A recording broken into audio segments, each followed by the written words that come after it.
I didn't apologize for the proclamation of the text. I apologize for the people who was hurt by my poor framing of a story. And I wanted to take ownership.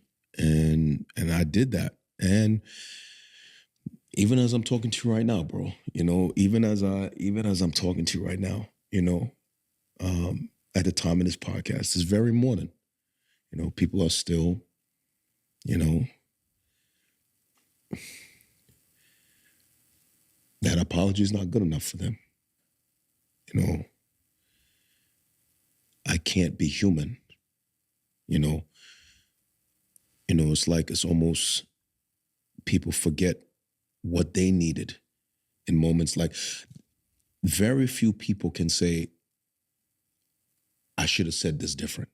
Whether it was in a conversation with a wife, a child, like who among us could say like, man, I wish in that conversation I would have said that different.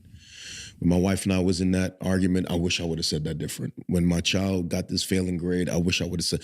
Very few people can say, I wish I would have said that different. The only difference between them and me is that the world is not watching them.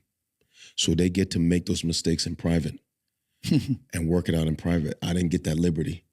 You know, the whole country see me made that blunder. And half the country's persecuted me for that. So I don't get the liberty of being able to work that out in private.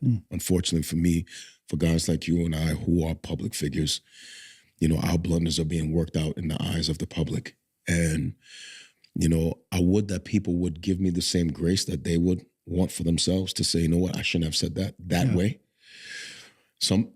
And for the most part, my church family, I love them. I have felt nothing but love for my community. The brothers and sisters of 2019, the digital disciples across the country and around the world, our staff, they have rallied around me in love. Pastor, we know what you was trying to say. We understand. Some people even gone and say, I think some of what you said needed to be said. And so I have felt love by a large part of the body of Christ. But there's still people out there who they have set up a stake and they want to burn me on it. And there's people who set up a cross and they want to crucify me on it. And I'm praying for them. Crazy. Make sure you follow and subscribe for part 5, y'all.